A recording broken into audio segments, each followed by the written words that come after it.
In this video, we will be discussing the coordinate plane. It's also known as the coordinate system or the coordinate grid. It is formed by the intersection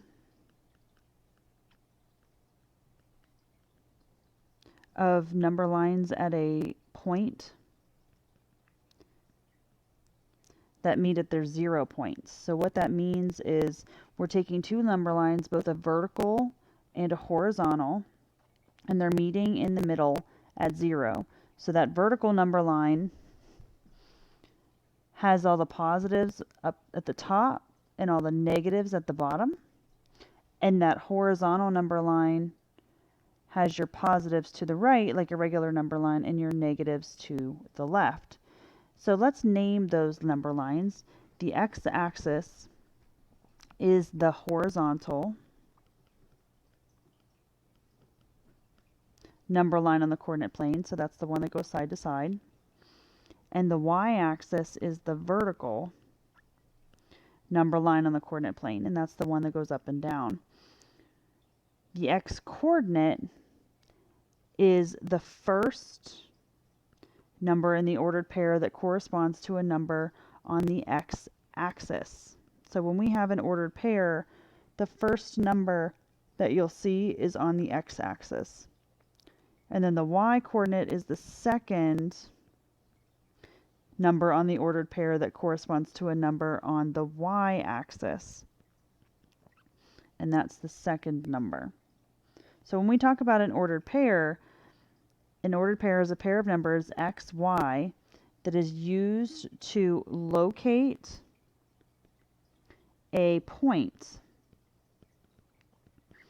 on a coordinate plane. So you're going to go to the left and right and then to the up and down in order to locate a point on a grid. It's kind of like Battleship, if you've ever played that game. The origin is the point at which the x-axis and y-axis intersect on the coordinate plane, and it's represented by the ordered pair 0, 0. Because the x-axis and the y-axis meet at their 0 center points. And then the quadrants are the four sections formed when two perpendicular number lines intersect. So these are our perpendicular number lines.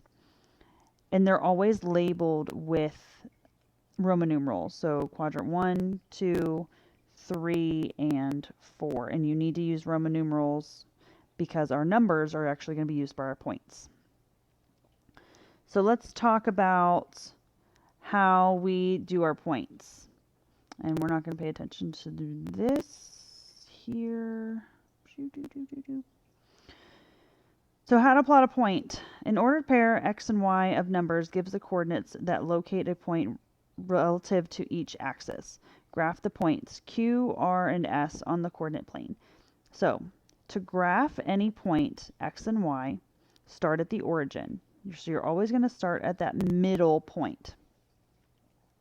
And it says use the x-coordinate of the point to move right and left, if it's negative, along the x-axis. You do the same thing for y, but you move up if it's positive and down if it's negative. So you can think of your regular number lines that we've used in class. 0 would be in the middle, positives would be over here, negatives would be over here. Same thing with a vertical number line. 0 would be in the middle, negatives would be at the bottom, and positives would be up at the top. So let's talk about the directions, and here's point Q. So for point Q, the first value is the x, the second one is the y. I like the saying walk.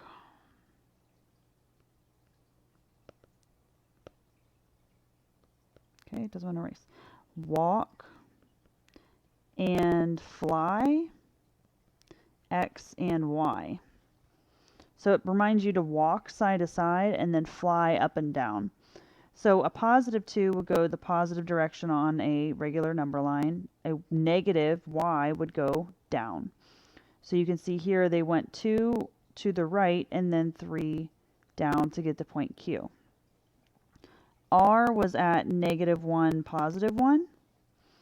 So I went to the left because it's -1 and then up 1. So I'm going to go to the left 1 and up 1 there. And then the last one, and this is the trickiest one, 0, 2. So I'm not actually going to go anywhere 0, but I'm going to go up 2 because it's positive y. So I don't go anywhere on the x, but I'm just going to go up 2 for the y, which is right there. So let's practice with that. So it says graph point P at -2, -3 on the coordinate plane shown. Start at the origin. Well, the origin is always in the center, which is 0, 0. The x-coordinate is negative. This is your x. This is your y. So I'm going to move 2 spaces to the left because it's negative. And the y-coordinate is also negative, so I'm going to move 3 spaces down. So I'm going to go from the origin. I'm going to go 2 to the left, 1, 2, and then I'm going to go 3 down, 1, 2, 3. Put a point, label that as point P. So I want you to practice this on your own. I want you to do numbers 1 through 5 and unpause the video when you're ready.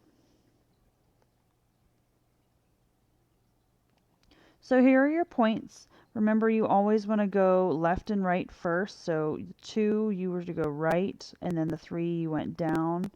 8, you went left, and 4 was up. Right and up. Left and down, because it's a negative. X went nowhere, because it was 0. 3 went up. So that's how you can kind of follow your process. If you had any trouble plotting points, pause here. Go see one of your teachers so that we can go over this with you. Now let's real quick talk about the quadrants. So remember, the quadrants go around like a C for coordinate plane. So this is quadrant 1. And this is quadrant 2, quadrant 3, and quadrant 4. So if we talk about the locations of these, 1 is in quadrant 4. 2 is in quadrant 2. 3 is in quadrant 1. 4 is in quadrant 4. Now 5 is a trick because 5 is actually on the y-axis. It's not in a quadrant, it's smack on the axis. It's either x-axis or the y-axis if it's on that line, and ours is on the y.